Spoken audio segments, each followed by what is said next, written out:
It always starts the same way. You begin to see more, feel more, understand more. But with every layer you peel back, people start pulling away. You're not imagining it. Society has always feared deep thinkers, not because they're wrong, but because they see what others would rather ignore. From Socrates to Tesla, from Hypatia to Nietzsche, those who dared to question the world were silenced, mocked, or left to fade in the margins. Why? Because intelligence doesn't just introduce new ideas. It threatens the illusion that most people desperately cling to. Imagine this. You stand next to someone stronger than you. You might admire their strength. You see someone wealthier. You envy, maybe aspire. But meet someone smarter. Suddenly, it's different, uncomfortable.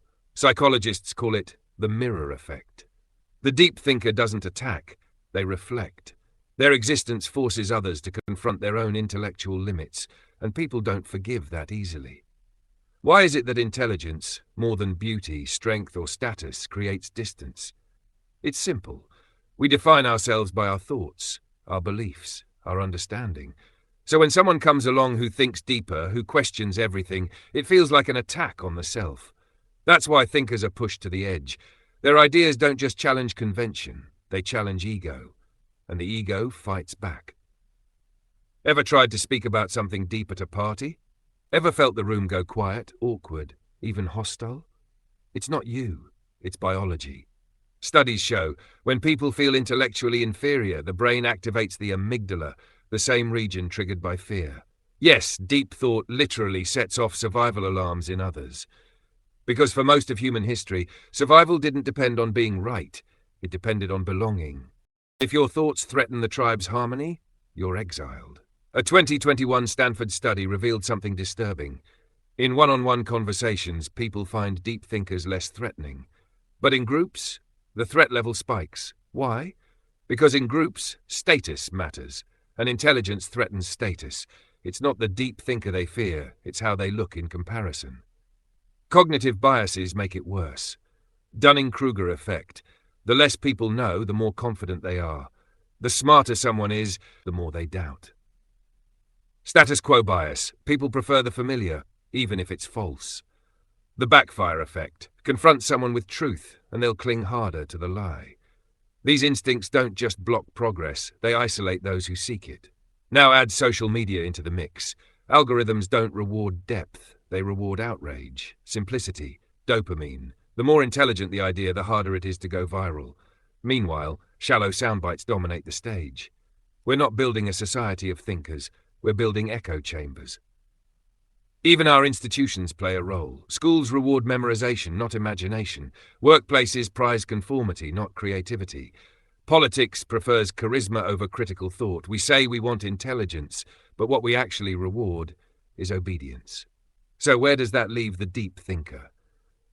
Right where history left them, misunderstood, isolated, ahead of their time. Socrates died for asking questions. Galileo was imprisoned for seeing the stars differently.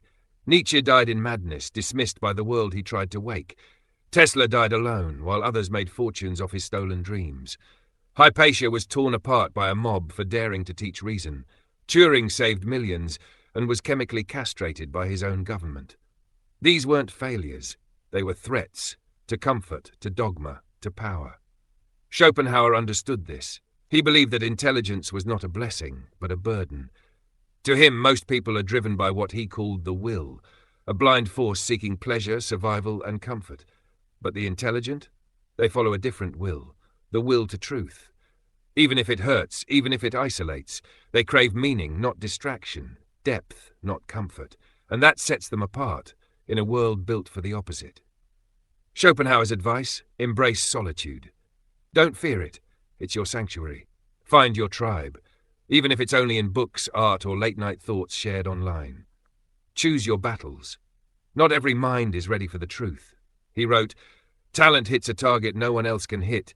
Genius hits a target no one else can see." You are not broken. You are simply awake in a world that prefers to sleep. So what should a deep thinker do? Learn to speak simply, like Einstein said. Hide depth behind clarity.